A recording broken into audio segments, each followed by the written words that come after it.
Disciplined legions, fearless soldiers, an empire that ruled the world. But here's the truth. What kept the Roman Empire standing for so long wasn't courage. It was money. More precisely, debt. Because war is not driven by emotion. War is expensive.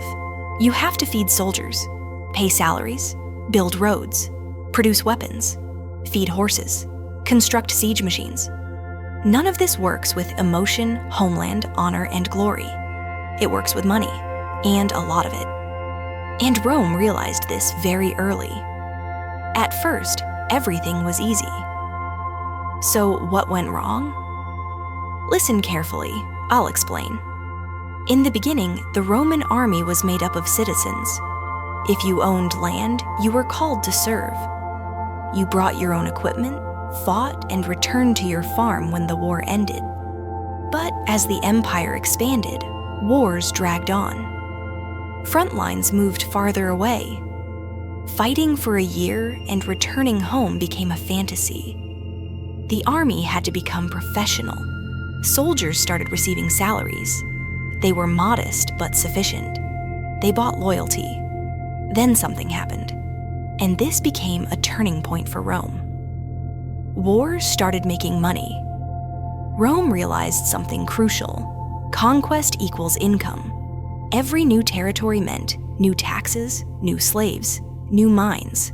In other words, war began financing itself, and even generating surplus. War started feeding more war. But this is where things turned dark. Fighting with debt. The real game Rome didn't just collect taxes, it borrowed money. During long and costly wars, the state took massive loans from the wealthy. But this wasn't love of country. It was an investment. The wealthy gave money. What did they get in return? Interest, tax collection rights, trade monopolies in newly conquered lands. War officially became a business model. The more war, the more profit. Does this sound familiar? State plus army plus private sector. Over time, the picture became clear. Generals promised loot. Senators profited from wars. Private companies managed everything from logistics to tax collection. This was the ancient version of what we now call the military-industrial complex. But every system has a bill to pay. When money wasn't enough, they debased it. War was expensive. Soldiers demanded pay. Creditors demanded repayment. When new territories stopped coming in, Rome turned to the oldest trick in the book. They devalued the currency. Emperor Nero reduced the silver content of silver coins. They looked the same, but they were hollow inside. Later emperors did the same. Over time, money became worthless. As a result, inflation, loss of trust, economic collapse.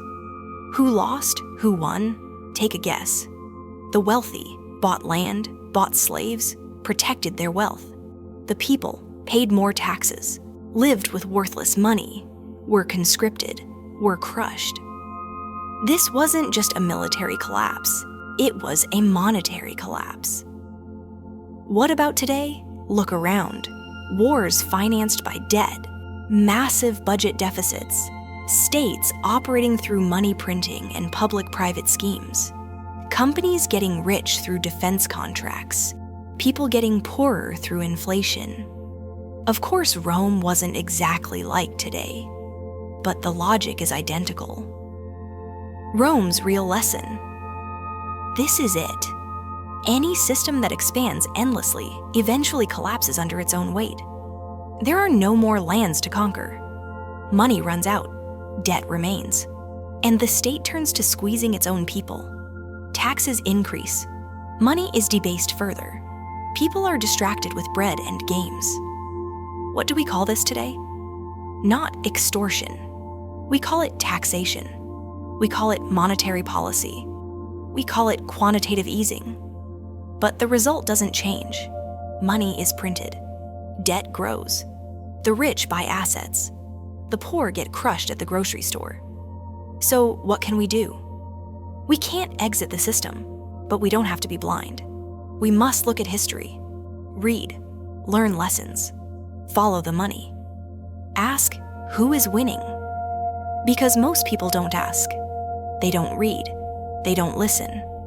And as long as no one asks, this system keeps working. I'd like to quote the first verse of the Quran.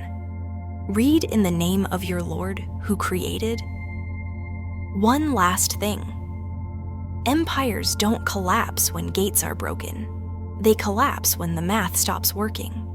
If this video made you realize something, then it has already achieved its purpose. Because once you see certain things, you can never unsee them. Thank you for listening. You can support us by liking the video and subscribing to the channel. Stay well.